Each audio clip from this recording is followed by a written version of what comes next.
Accountability, siyempre, sa lahat ng opisyalis ng pamahalaan, especially dun sa mga narinig nating mga issue ng corruption.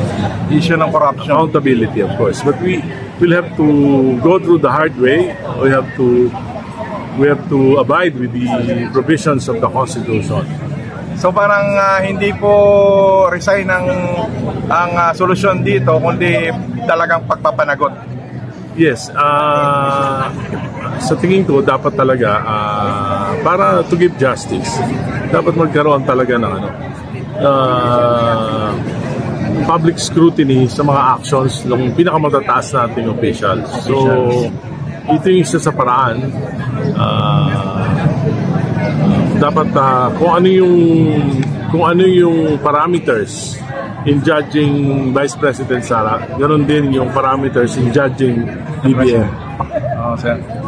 Last na lang po, kung magkakaroon po talaga ng pagpipuwersa sa dalawa na bumaba, susundin po ba natin yung constitutional? We are not calling for resignation.